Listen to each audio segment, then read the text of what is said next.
ప్రతిరోజు తగినంత నీళ్లు తాగడం మంచిది. ముఖ్యంగా వేసవి కాలంలో నీరు తక్కువగా తాగితే శరీరం డీహైడ్రేట్ అయ్యి రకరకాల అనారోగ్య సమస్యలు తలెత్తే ప్రమాదం ఉంటుంది. ఇక ప్యూరిఫైడ్ అయిన వాటర్ని తాగే విషయానికొస్తే ఈ ప్యూరిఫైడ్ నీటిలో అనారోగ్య సమస్యలను కలిగించే బ్యాక్టీరియా, వైరస్లను 97% శుభ్రం చేస్తుంది. కుళాయి నీరు, మినరల్ వాటర్తో పోల్చితే ఆర్ఓ వాటర్ తాగడమే కొంతవరకు మంచిదని కొన్ని అధ్యయనాలు చెబుతున్నాయి. అయితే ప్రతిరోజు ఆర్ఓ వాటర్ తాగేవారు విటమిన్ B12 లోపానికి గురయ్యే అవకాశం ఉంది. ముఖ్యంగా శాకాహారులే ఈ విటమిన్ లోపం బారిన పడొచ్చు.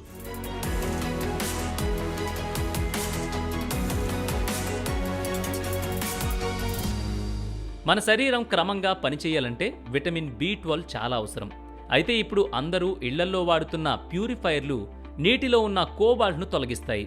కోబాల్ట్ లేని నీరు తాగడం విటమిన్ B12 లోపానికి దారితీస్తుంది.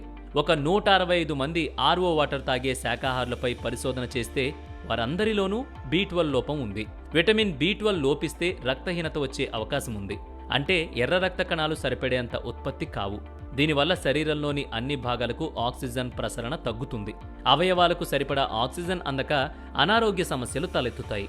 విటమిన్ B12 లోపం వల్ల కండరాలు బలహీనంగా మారతాయి. చేతులు కాళ్లల్లో తిమ్మిర్లొస్తాయి. నడవడానికి కూడా ఇబ్బందిగా ఉంటుంది. ఆకలి తగ్గుతుంది, బరువు తగ్గుతారు, వికారం అనిపిస్తుంది, చికాకుగా అనిపిస్తుంది, నాలుక సున్నితంగా మారుతుంది. అయితే శరీరంలో B12 లోపించకుండా ఉండాలంటే పాలు, చీజ్, పెరుగు, చికెన్, మటన్, చేపలు, గుడ్లు, సోయా, పప్పులు వంటి పదార్థాలను ఎక్కువగా తీసుకోవాలి. ఆర్ఓ నీళ్లు తాగేవారు కూడా వీటిని తినడం వల్ల ఆ B12 లోపాన్ని తగ్గించుకోవచ్చు. శరీరానికి కావలసిన ముఖ్యమైన పోషకాల్లో విటమిన్ B12 కూడా ఎంతో ముఖ్యం. కాబట్టి దీన్ని నిర్లక్ష్యం చెయ్యొద్దు. రోజూ తగినన్ని నీళ్లు తాగడం ఈ వేసవిలో మర్చిపోవద్దు.